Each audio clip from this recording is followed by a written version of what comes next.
Okay.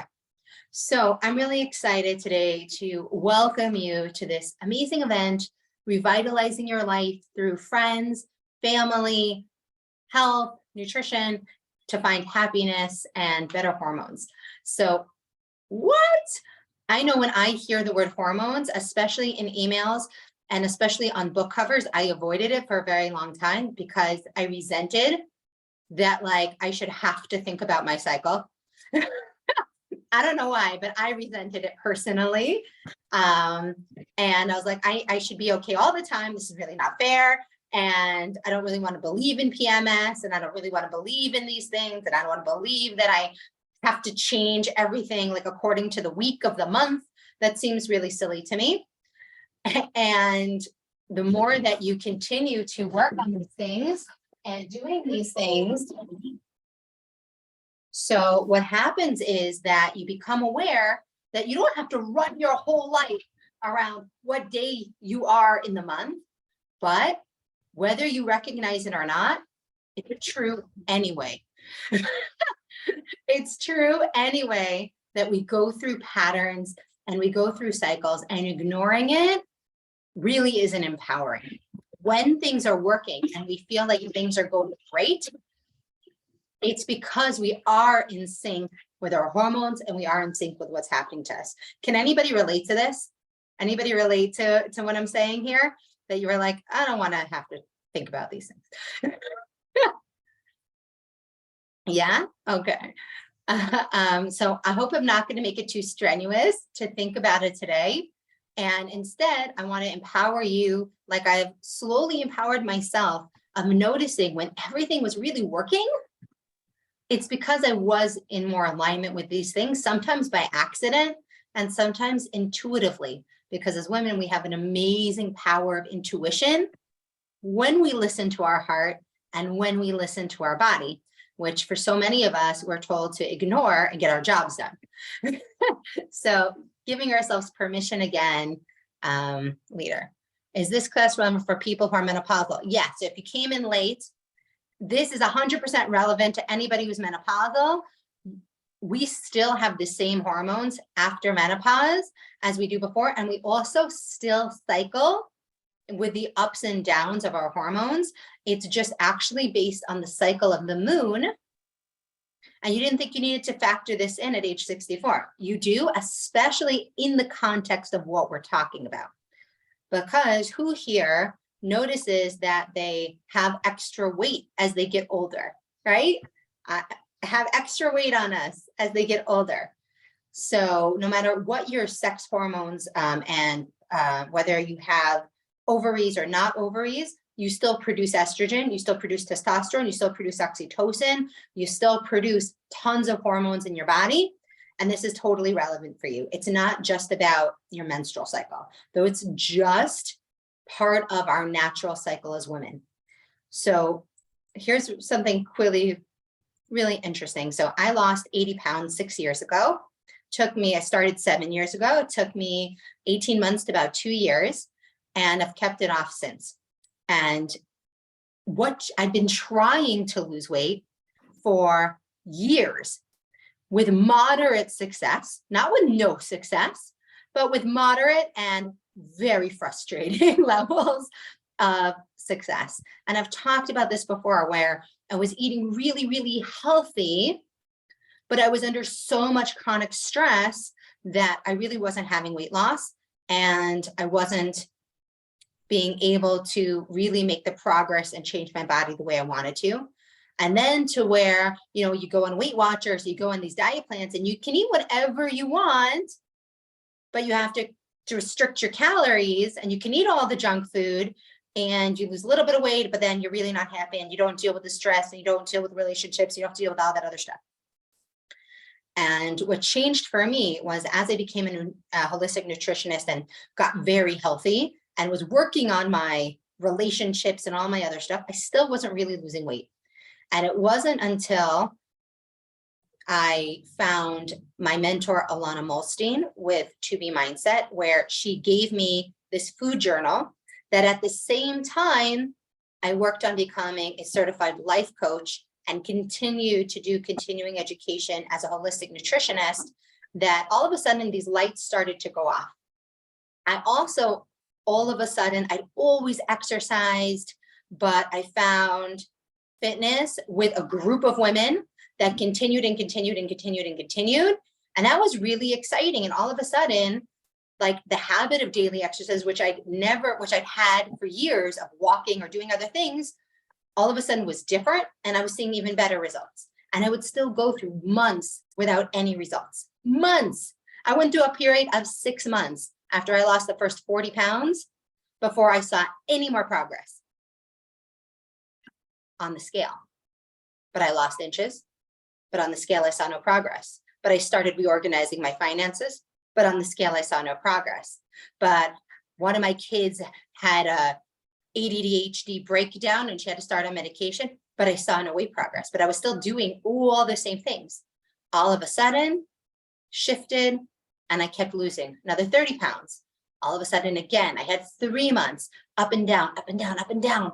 And all these things are changing in my life and everything is hard and it's so hard. And I'm up 5 pounds and I'm down 5 pounds and I'm up 5 pounds and I'm down 5 pounds, but I'm still keeping with the nutrition. And so many times when I looked back on that journey and all the things that I've had to do to keep the weight off are about hormonal balance, are about lifestyle. And all of those times where I wasn't losing weight, but I was putting the effort in, was because there was something else off.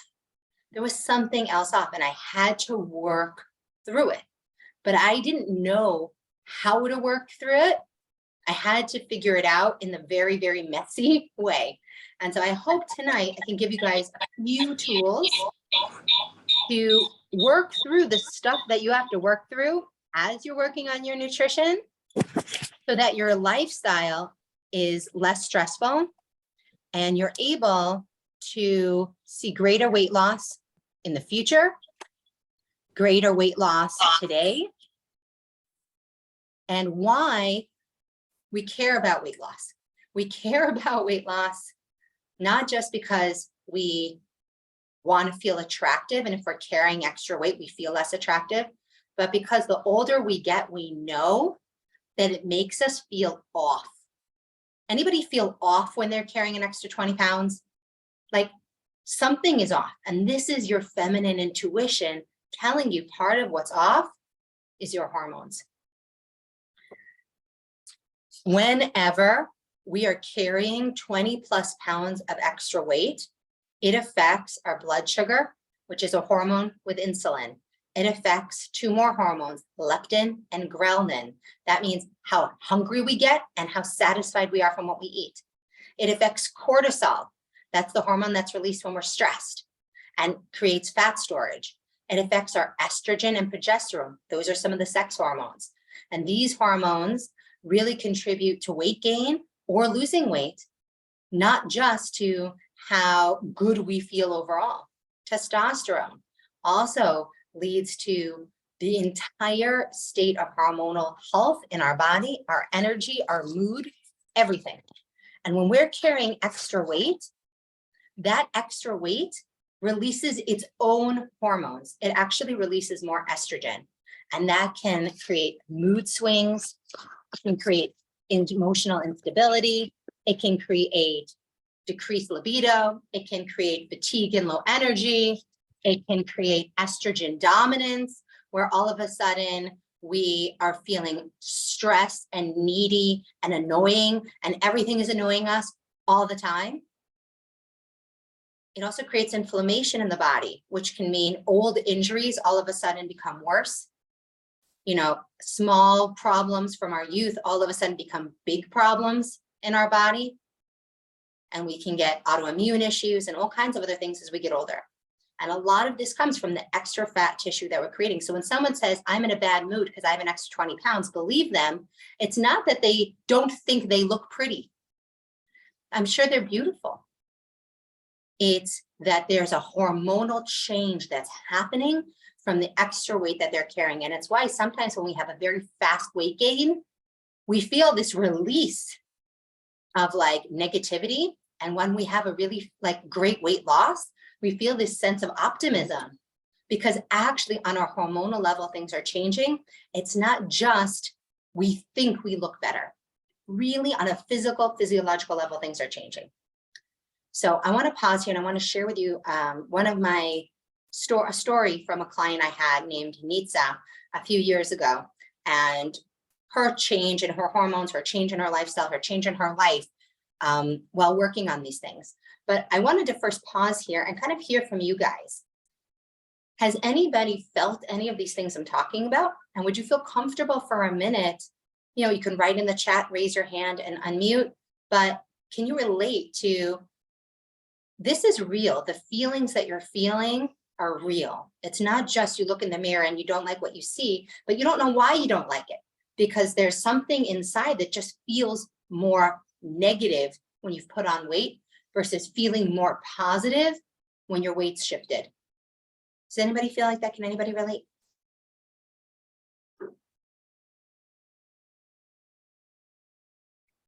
Okay, so Hadassah shared that she understands why she's feeling annoyed so often. Yes, and it's all interrelated.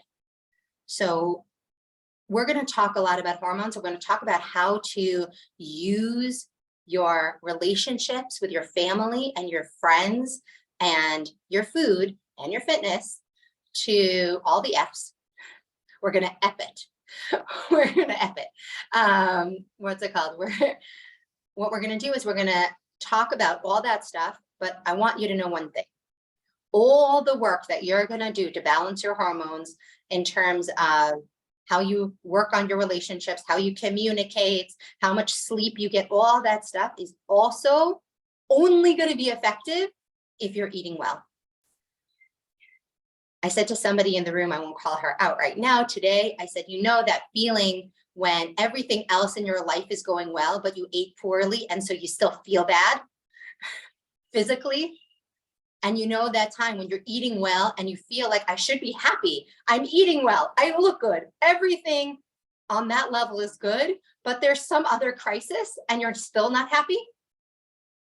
Both those things are completely normal because without a foundation of healthy food, when things are going right, we can't access the loving feelings, the good hormones, the positivity that we want. But even when things are going wrong, the only thing that can make it worse is eating poorly. And the more that we remember that and put that into our hearts, that it is always an act of divine backed self-care to eat well. Any energy that you need to put into getting more vegetables and more water and whole grains or fruits, you know, into your diet and lean proteins, the better. Because it's really going to make every other area of your life feel better, even if the circumstance doesn't change at all. And we all, right? Raise your hand if you know that to be true on a true level. Like we just know in the end that it's true. Okay. Any questions before I want to really share with you about sleep issues? Sleep issues, again, are a cocktail. So the physiological part of what we're eating, as well as all these other hormones that are going around and the negative ruminating thoughts, we're going to talk about today. Please remind me if I don't get to it. Like I said, I have so much I could talk about, but one of the symptoms of not having a balance of your estrogen in your body is ruminating over negative thoughts.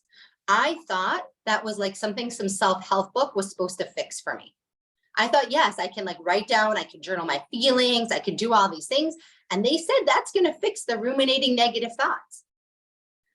What was really cool that I found out is, well, sometimes it does and sometimes it doesn't. What's the difference? How you go about it. Your mindset actually activates different hormone responses in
Did she freeze for all of you?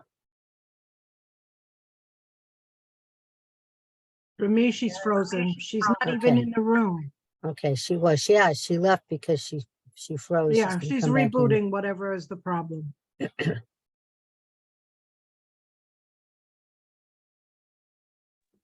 I don't know what just happened there. Let's switch.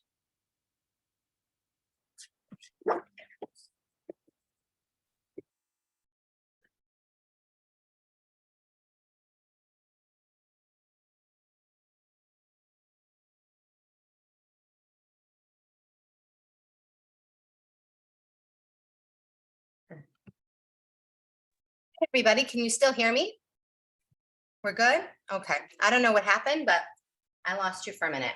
So with sleep, there's a whole cocktail of things, but a lot of the things we're going to talk about today are going to help you have better sleep habits, which it's also what I found was that when I understood that this was a hormonal thing, all these habits that they were talking about all the time that were supposed to help me sleep better were helping me sleep better because they were triggering the right hormones, all of a sudden help me to have better sleep habits. When it's just something someone says, then it doesn't always connect and makes us want to take action. We're like, yeah, that would be nice. They say less cell phone time makes us sleep better, but really, I mean, I know science kind of proves it, but like, why? Why does it matter to me? Why should I do it?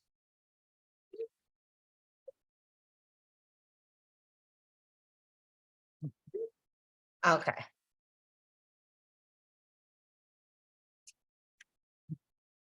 Okay. So let's get started. I was sharing about Nitsa. And one of the things that really helped Nitsa shift hormonally when she had really been in this situation, when I worked with her, she had 4 children and her youngest was 7. Okay. So really, she'd been overweight now. I think her oldest was about 14. So she'd been overweight for 14 years. And this was the way her hormones had been since she'd started having kids. And it got a little worse and a little worse and a little worse. But really, to her, this was what normal felt like. And it just got to the point, it was over Corona, that things were getting worse. And all of a sudden she was feeling worse and she was feeling more frustrated. And, you know, her youngest was still sleeping in her bed, right? And so it was affecting her sleep. And then it was affecting her relationships. And all of a sudden, when all these other things were negative, she realized that I don't like this about myself. And I wish I was healthier and fitter. And like, gosh.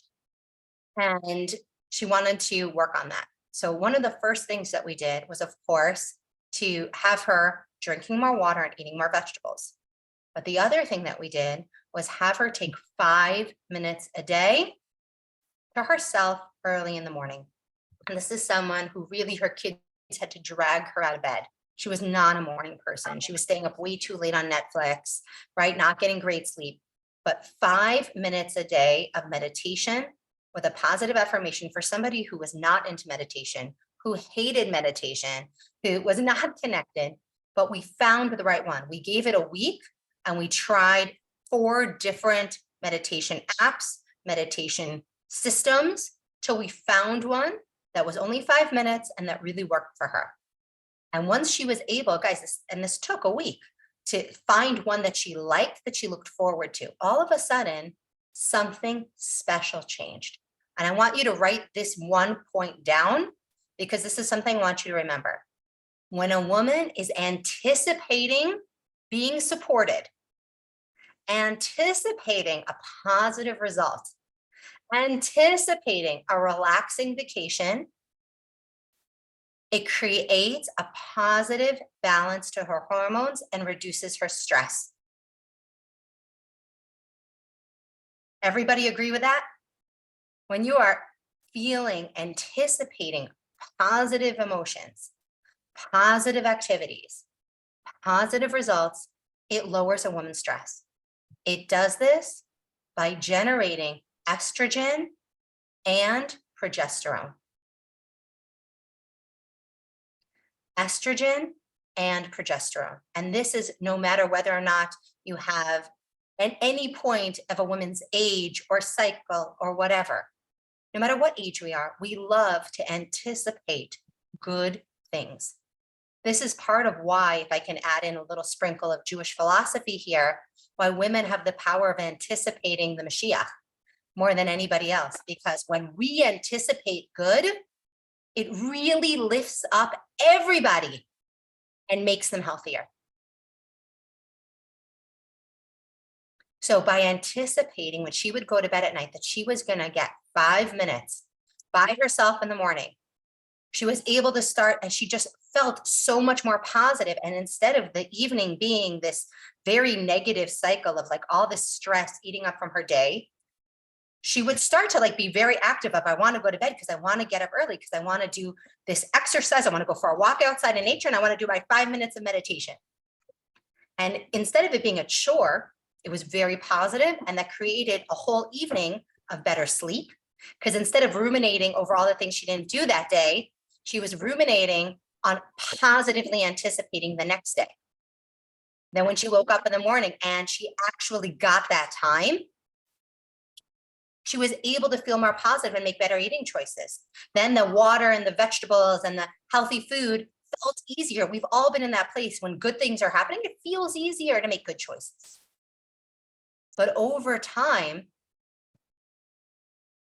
it became more and more important that when one of her kids would wake up early and mess up this special time she was supposed to have, right? Well, how many times have we anticipated something special and wonderful happening and it doesn't come true? It doesn't happen.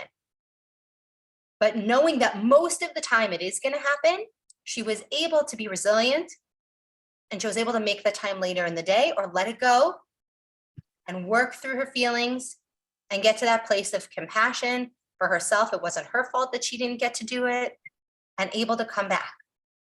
But we can only do that once we're getting balanced. And it's that balance of anticipating positive results and then taking action. Another hormone I want to talk about a little bit more here is progesterone. So progesterone comes when we're doing things that are me time and like female social bonding activities. Now, I used to be very, very skeptical about this because I felt like making time for me time was too stressful. Making time to like go out and do things with friends and maintain female relationships on top of maintaining my family's emotional health and my marriage's emotional health, I felt was like a lot. I wasn't sure really that the benefits were worth the effort. Has anybody ever felt like that in their life? Like, it's a lot to have female friends. We're a lot. Okay.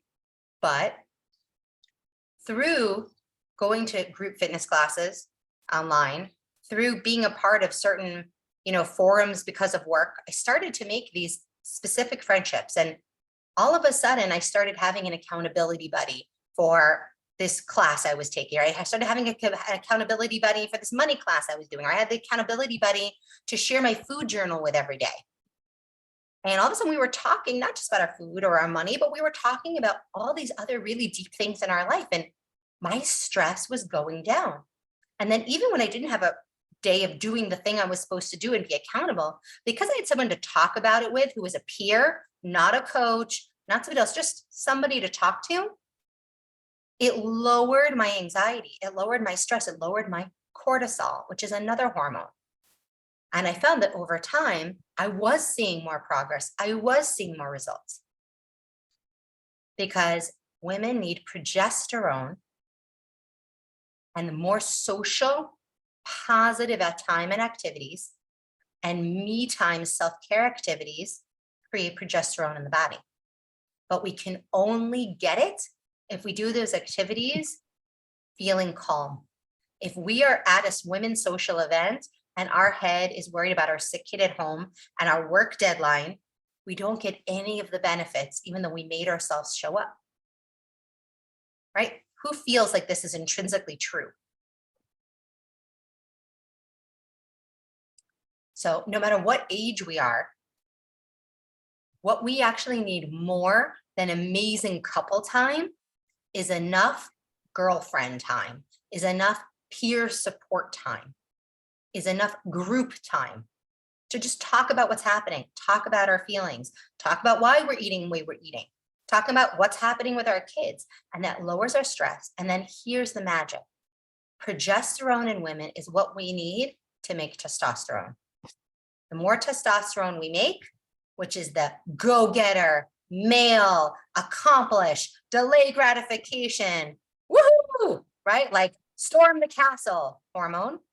We need to have 10 times more estrogen than testosterone. And we can only make as much testosterone as we have progesterone. So progesterone, if we don't have enough girlfriend time, if we don't have enough relaxation time, then we hit burnout. Our testosterone burns through all of that. And that's where we get burnout. We're like, hey, when you've had good quality girl time, you can go home and you clean your house in 10 minutes.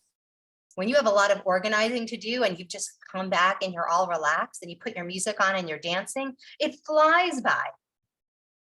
But when we are in like go, go, go, go, we just get depleted so quickly. And what has happened to me, and what happened to so many of us, which is why I had such a hard time losing weight in the first place, that 40 pounds, even as a holistic nutritionist, even eating healthy, was I was in a state of, even when I was home, I was in go, go, go, achieve, achieve, achieve, get the house clean, get the kids to school, get the things done, check the boxes. So even when I was doing activities that totally could have been bonding activities, I was doing them with this mindset of checking the box, not of really connecting. And so what I want to invite you to take away from today is how we go about doing things is as important as what we're doing. But we still have to do them. And we can't say, oh, I want a food journal, like a way of getting to know myself and my body. But if I'm not in the mood to do it today, I'm not going to do it. No, I have to do it every day. I have to write down everything I eat if I want to change my relationship with food in my body.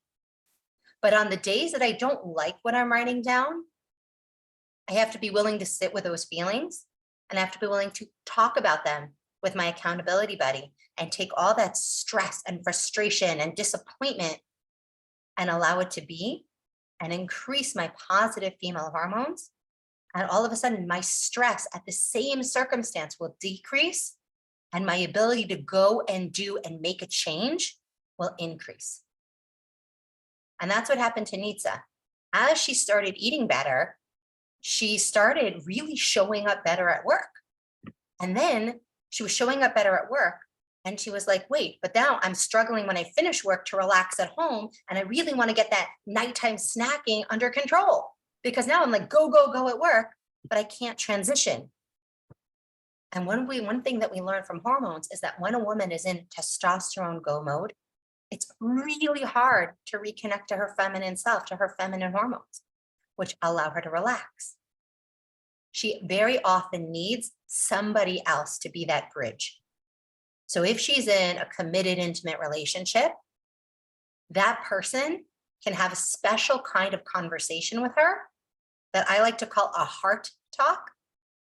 And that can help her re-access those parts of herself. But if she's not in an intimate relationship with someone who can do that for her, and even those of us who are in marriages, not always can our partner do that for us. And if we're not in an intimate relationship right now, our friends can do this for us. We can have an accountability buddy do this for us. It's really, really important. So I want to share what a heart talk is with you guys. Here we go. I told you I have so many papers. I do so much on this. I want to pause here. And before I go into the heart talk and how this really helped Nitsa to share and to change her evening routine to where there wasn't snacking anymore, which really helped to move her weight loss along and helped her to have more quality time with her kids at night and feel more relaxed and fulfilled in general. I wanted to check in. Does anybody have a question so far? Anybody have a story, something they want to share, something they want to ask, something they can relate to?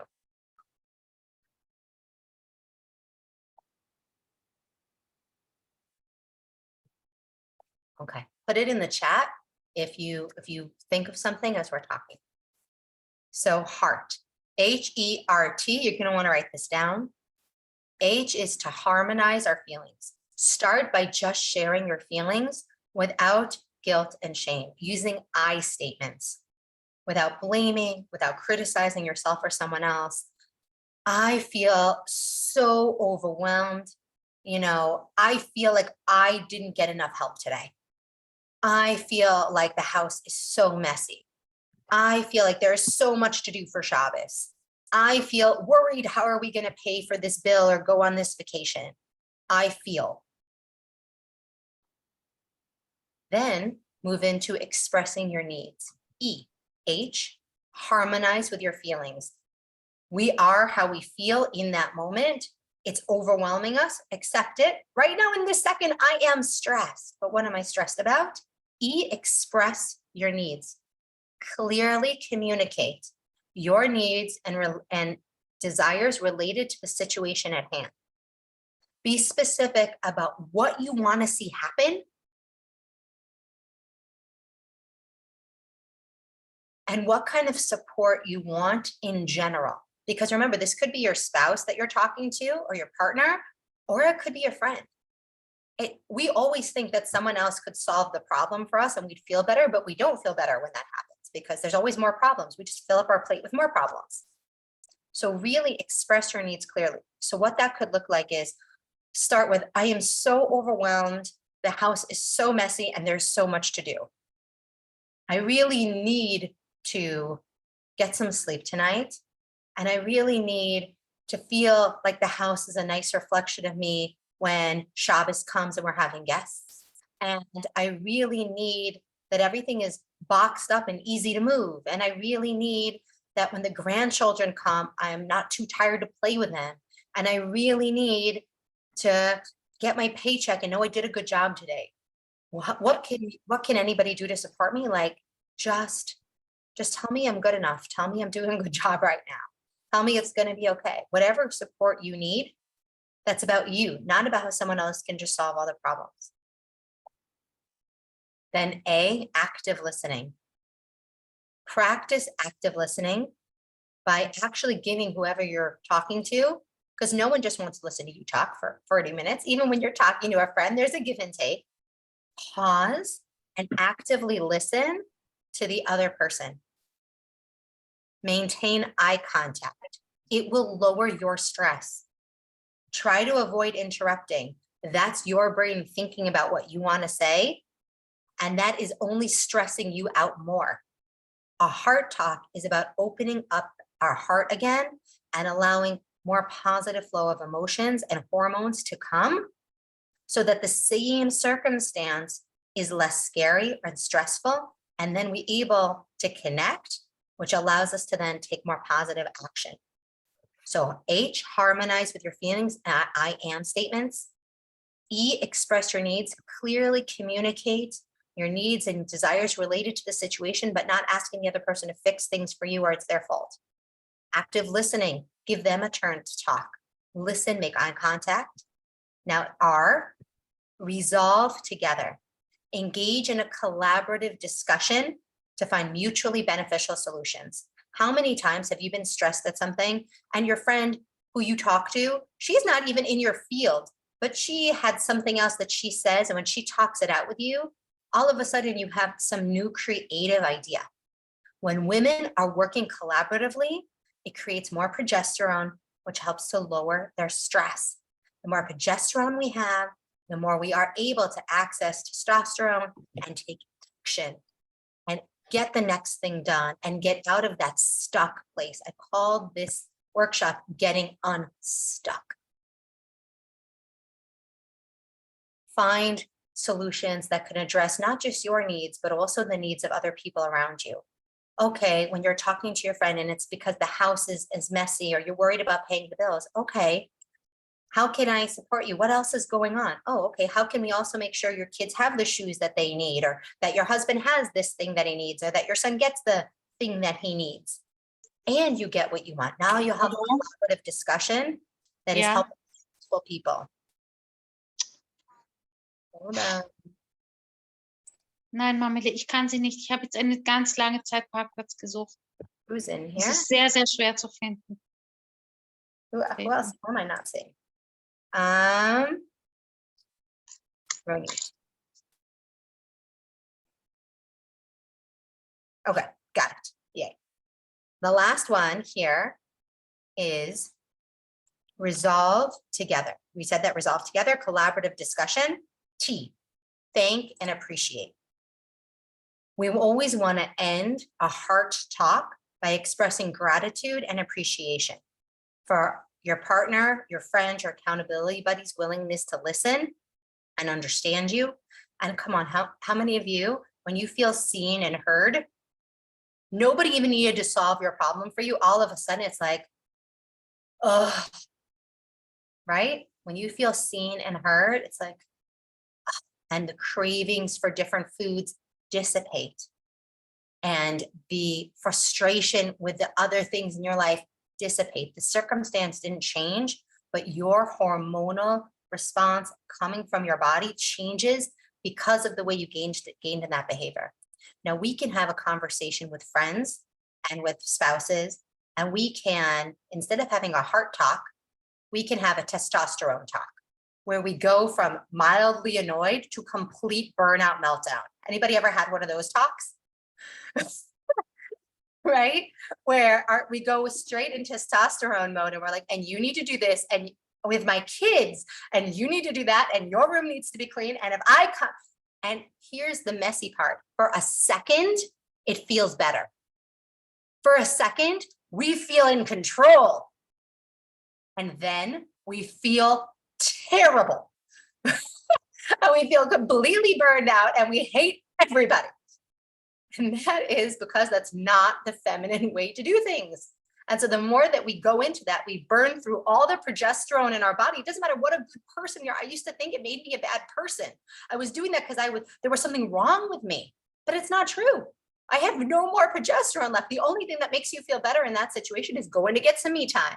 Go to your room, go take those deep breaths. And that's why that advice works. But it only works when we do it not from a place of guilt and shame and there's something wrong with us, but we do it from, oh, I need to circulate some positive hormones right now. I need to rest up.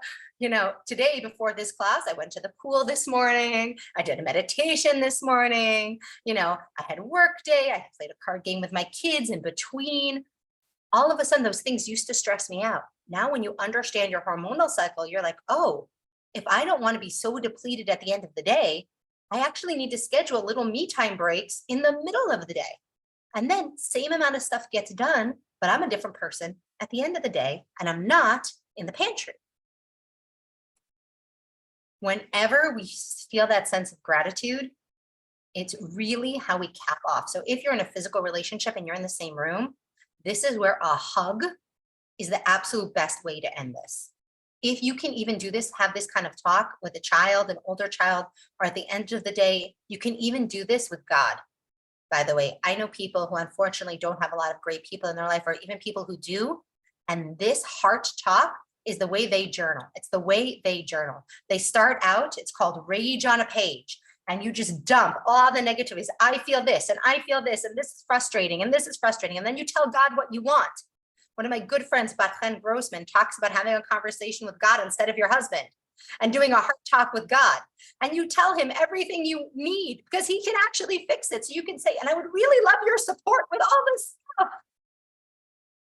And then you resolve together and you open up to listening to what God thinks might help you in this situation. And you look around you for answers. And then you thank him deeply for you trust that a solution is coming. So whether or not you can do this with your spouse, whether or not you can do this with friends, whether or not you can do this, you're going to create better hormones. If you're doing this and you're also eating well, what could the difference be? Imagine.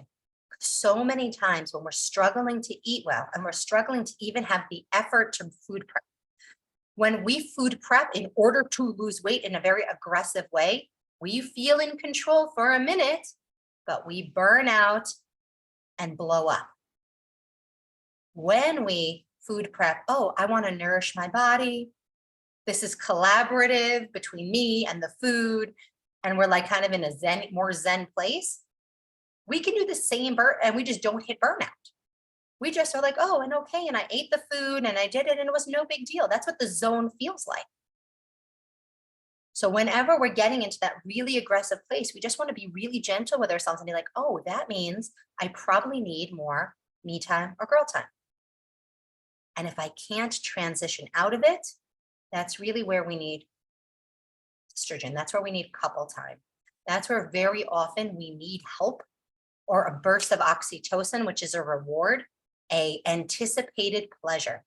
So if I really am struggling to do my food prep and I've been super aggressive and I need to anticipate pleasure. So it can be the pleasure of a new dress.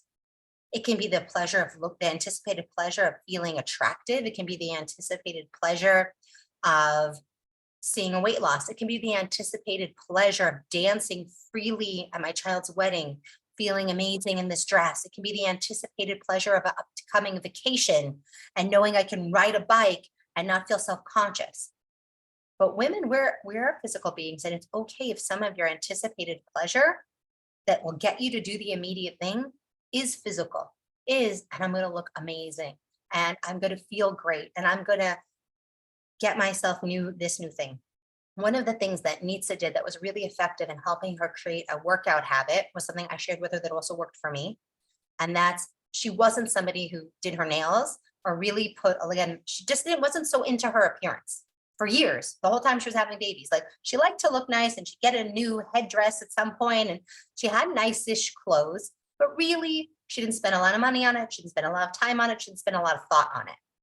And slowly she started to say, okay, if I hit 7 days of working out consistently, I am going to do this physical beauty appreciation for my body thing.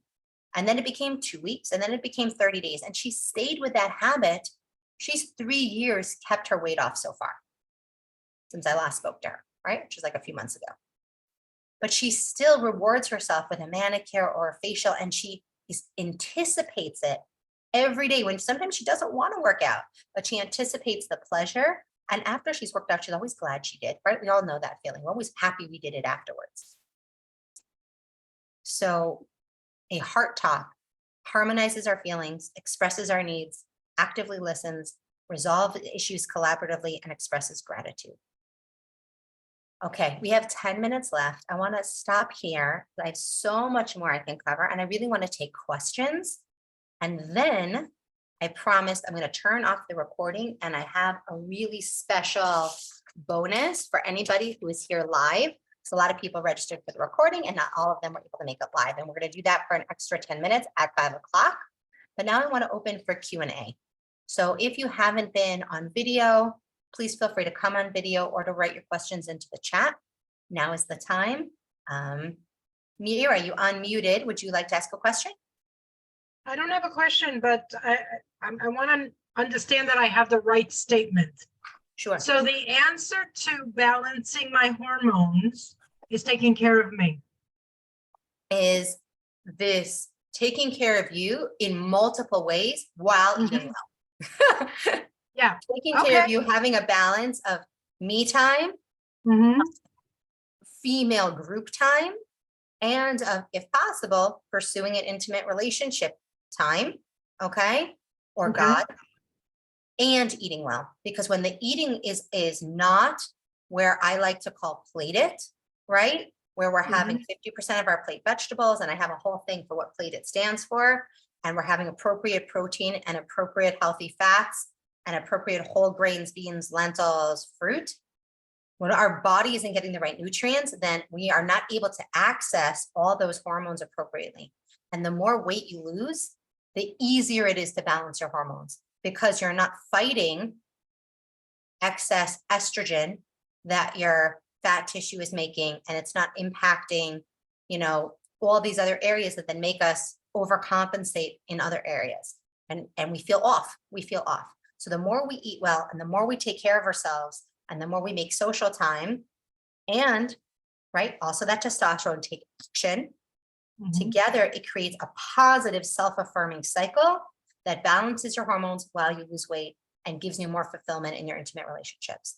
And remembering when it's going the other way in a negative cycle and I'm feeling bad, so I'm eating bad, so then I hate everybody, at any point we can pick any spigot to start changing, but we have to change the food, because if we don't change the food, even if we start trying to think about doing things differently and we make a date with a friend, we're sitting at the date with a friend, ruminating over the fight we had with somebody else, or ruminating over our weight, or ruminating over something else. So getting that nutrition in line is always going to be the first most effective way to change direction hormonally. Did I answer your question? Was that too much of a You tangent? did. No, you did. Thank you. Okay. Okay. Yeah, Mira, 1 second. I just want to get one from the chat. Rivka said, Lily, you mentioned natural hormones. I'm wondering what your thoughts are about semi-glutatides. Came out around 2021, suppresses appetite. Is it appropriate aid for weight loss? And does this affect our natural hormones? So I'm going to say, as a doc, I'm not a doctor and I'm not qualified to say whether this is good or bad. I will say that many books that I have personally read, and I would say take a look at Dr. John Gray's Beyond Mars and Venus. Okay. An amazing book on relationships where he talks about hormones and in a modern day context and nutrition and all these things. He, not me, feels that adding hormones and these kind of things and these appetite suppressants is just making us ignore what's throwing our hormones and appetite out of whack in the first place. And then before we don't make change, and then our body also doesn't self-regulate, and it creates more of a mess than it really helps. That's his opinion. I can only say for me personally that, I don't know, I think 3 years into my marriage, I switched to non-hormone birth control because I also found that it really messed me up. It was worth the extra inconvenience of using a non-hormonal birth control, because taking hormones really does have an impact. And I take melatonin, which is also has a hormone, and I'm careful about it. Like I try to use a low dose and to be aware of it, and to make sure I'm also practicing good sleep habits around it and not using it as a crutch instead of good sleep habits. So, you know, it's really a balance. I hope that answers your question, honestly. Okay. Mira, other Mira, Barlev. Yeah. I was wondering, I had long considered, what is it, biohormones, than natural hormones. I had one experience with it like long ago, and it didn't really help. And so I didn't go back to it, but I've always wondered about it. What do you think? I mean, is it enough to just handle this with food and emotion So I processing? think that if you handle it with food and emotions and you're still not getting all the way there, that's when looking at an additive with a doctor and an endocrinologist to help you and really monitor could be very helpful. I'm not anti-modern medicine, but I think we jump to it. Come on, all this stuff is coming out about all these weight loss drugs that everyone's taking, and everyone's like, oh my gosh, they're amazing. And then you have all these people who are like, it's like the most horrible thing and all these side effects and it's painful. And it's the same thing with the weight loss surgery, right? Like you still have to do the work. So even if you would take the hormonal supplement, if you don't do this stuff, that's also not going to work. So if you start with this stuff and then this stuff isn't good enough, go to your doctor and like, we have genetic high cholesterol in my family. We have to watch our nutrition. We have to exercise. And then we have to be in touch with an endocrinologist at different times to see if maybe we need a medication, because genetically we have high cholesterol. And once you're doing everything else in the zone of right, because there's no perfect, but in the acceptable zone of right. Okay. If that's not enough, then that's why, thank God, we have modern medicine and doctors. Okay. Also, I wanted to comment on the sleep. Yes. I have had difficulty sleeping for a lot of years, really, since my kids were born, I think, and they're now 23. Yeah. And it just seems to be getting worse. And it isn't, I don't lie in bed ruminating negative thoughts. I don't do that. But I still have difficulty getting to sleep and staying asleep. And if I'm awakened, it's very hard to fall back to sleep. So I guess my first question would be environmentally, how's your sleep hygiene? Like earplugs, eye mask, right temperature in the room, you know, the 3-2-1, 3 hours away from food, 2 hours Mm. away from, you know, screens, 1 hour, you know, of calming, positive activity. Like that's for everybody helpful for good, like, Okay. and I usually hadn't for heard fun that when we have 3-2-1 kids. before. Yeah. So it's like, okay, 3 hours, like we have not eaten for 3 hours, like to have been off screens for 2 hours, and then to have been doing other unwinding, positive, or, you know, self-care activities for that hour before bed. And again, like when you have kids, we get depleted. Like we do, we're not doing so much self-care, and it's hard. And I think there's more and more support around understanding that that's not normal. And we took on stuff we never should have taken on. And there's so many other ways we can go about being fulfilled and our role as mothers, and do less and feel happier. And that makes everyone else happy. And it's hard to rewire our brain to believe it, but it's true. Okay. Thank you. Okay. So any more questions? Anybody else from Neat, Connie, anybody? Okay, so thank you guys, everybody here. Stay on if you're here live, but for anybody who signed up and is watching the recording, thank you so much for coming. If you want more of these, let me know. And I have like 15 different pages I prepared here of content on this topic of stuff I've learned over the years and read and wanted to share with you. And if there's really good interest, then maybe we can do one of these again soon. So thank you so much for coming, and I'm going to end the recording here.